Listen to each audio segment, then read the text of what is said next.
Hi, I'm Kenny Anderson, Director of Multicultural Affairs for the City of Huntsville, and welcome to Impact. Each week we bring you information about exciting things that are happening right here in our community, and today will be no different. My guest today is Clete Wetli. He is the Executive Director of First Stop Incorporated, and welcome to our broadcast. Wow, thank you. It's such an honor to be here. We appreciate it. Well, you know, we've talked about this for a while now, and I've really been looking forward to having this conversation with you because First Stop is on the move. And there's so many cool things that you're doing and important things that you're doing, and I really wanted to give people a chance to know. And even though we just have a short time today, we'll make other opportunities in the future as you move forward with some of the great things that are happening. So tell us a little something about what First Stop is. Well, First Stop is a day shelter. It's a 501c3 charity. It was started a little over 10 years ago. It was a joint venture between the Interfaith Mission Service and the City of Huntsville. And initially, it was designed to go out and do outreach to the homeless in our community. And then over time, it started to work with the federal government to provide supportive housing.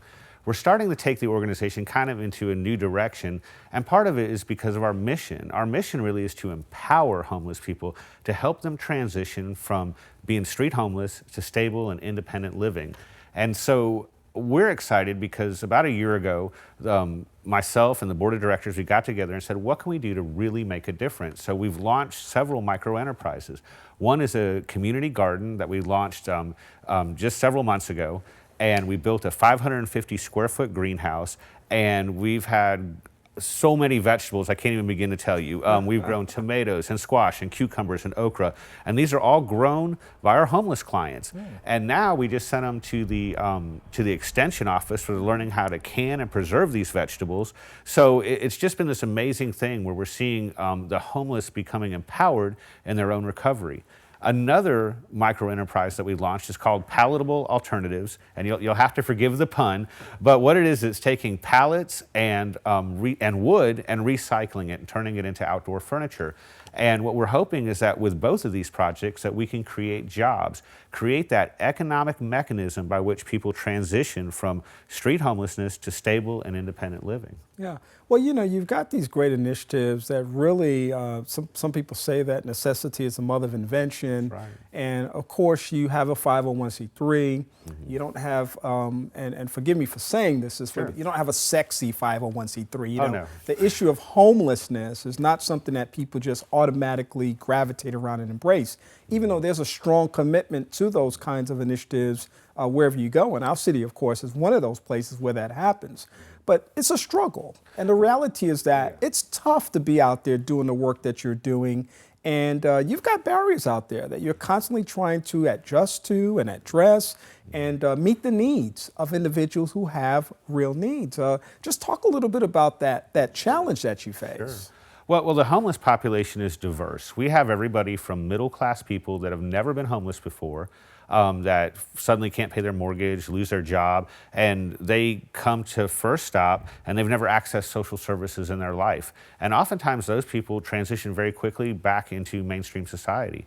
But on the other end, we've also got people that have been chronically homeless for 10 or 15 years, people that have felonies, people that have severe substance abuse issues or mental health issues. So you're right, it's a very diverse population. As I like to say, homeless people aren't always cuddly, but the thing is they're human beings. And when you start to really get to know these people individually, what you see are people just like you and me that have a vast amount of talent, a vast amount of drive, and they've got significant barriers to getting back into housing, getting back into a job, getting transportation, all the basic things that a lot of us take for granted. So one of the wonderful things we do at First Stop is we provide individualized case management for those folks, an individualized plan to help them transition to stable and independent living. So yeah, we've got significant barriers. It's not the same as when you've got cute, cuddly babies or puppy dogs or other kinds of charities that are out there. What we try to do, though, is really talk about, if it wasn't for the grace of God, it really could be you. Yeah. And particularly after coming out of some really tough economic times, I think people in the community understand that. But what we want to do is not so much provide just a handout to folks. Wherever possible, we want to provide a hand up and really teach people the skills that they need to transition. That's why workforce development is so important to us. And also, we've got a classroom on site where we teach basic life skills training to help people learn things that many of us already know, but they may not know, like basic literacy, how to write a resume, how to present at a job interview, and how to dress appropriately. So we do a lot of different kinds of things at First Stop. Yeah. So you've been working with First Stop as executive director for a while, and you've had a chance to really see the inside of this work. And of course, most people stand on the outside of the work and they're looking in and they have their ideas about certain things, and certain perceptions drive their beliefs and actions and things like that. Maybe give me a couple of things that the average person might be surprised to learn about the work that you do. Well, one thing that I think really astounds people is a lot of people, homelessness is surrounded by stigma. And so a lot of people think that homeless people, for example, don't work. Well, they would be surprised to know that 60–70% of our population works. They actually have jobs. I think they'd be surprised to know that not everybody who's homeless is drinking from a brown paper sack under a bridge. A lot of those folks are living at shelters. They've gone through substance abuse treatment, or they're compliant with their medication. The biggest barrier that people have is coming up with the massive, it may not seem massive to us, but if you're homeless, it's a massive amount of money to get first month's rent, last month's rent, $300 and some odd for your utility deposit. Also, people understand that being homeless is actually illegal, that you're guilty of something. You're guilty of trespassing, vagrancy, loitering. So getting an ID. There's so many barriers to going from living on the street to getting stability again. So I think it would surprise people to know that a lot of the folks that come to First Stop are actually really great human beings that are honestly really trying to make it, and that they're not lazy. They haven't given up. That they really do want to change. Now, here's what I believe. My background is mental health counseling too, so always err on the side of compassion. Sure. People don't wake up one morning and say, you know what, I think I'll be homeless. Right. People get caught up in the circumstances of life. And granted, sometimes our choices put us in the situation that we're in. Every one of us has had that experience. Some people's situations have spiraled out of their control. Some people's circumstances have overwhelmed them. Sometimes a medical condition has done that, just wiped out their savings, just turned their life all the way around. And yet we have that perception in life often, that someone chose this for themselves, and someone doesn't want a different experience in life or a better circumstance. And like you're saying, you see people on a daily basis working hard and consistently, and against the odds to survive. And they want a better experience in life. They want to change their circumstances. That's and right. That's a big message that you're trying to constantly promote through the work that you do. Absolutely. I think of two things when you said that. One is, I call it a bad shoelace day. We all wake up in the morning sometimes and go to tie our shoes and the shoelace breaks. And sometimes our arm hits the cabinet, which knocks the TV over and sets the house on fire. And, it's this chain of events that occurs for some people. The other thing, too, is that you're absolutely right, that these folks really do want change. They want transition. But unfortunately, we live in a society that constructs a lot of barriers that make it really hard for that to happen. For example, in Alabama, if you end up with a nonviolent felony, you can't get your record expunged. And that matters when you go apply for an apartment. It matters when you go apply for a job. So what we try to do is to help people overcome those barriers. And we're also a strong advocate for the homeless too. I make sure that everywhere I go, when I talk about these issues, that people are aware that the homeless don't really have a voice. And so what we try to do at First Stop is to be that voice for them and say, maybe we should really reconsider some of the laws we have, some of the policies we have, and how they disproportionately affect homeless people and really hurt their chances to overcome those obstacles we were talking about. Yeah, and I'll give a shout out, since you mentioned it, to our own Adrian and Travis Muller right here in our community with the Alabama Nonviolent Offenders Organization, who are actually working on behalf of those individuals, because oftentimes we see hopelessness in situations and we see no way out of those situations. And I try to remind people constantly, and one of the things we do on this broadcast is we try to help people see just how resourceful our community is.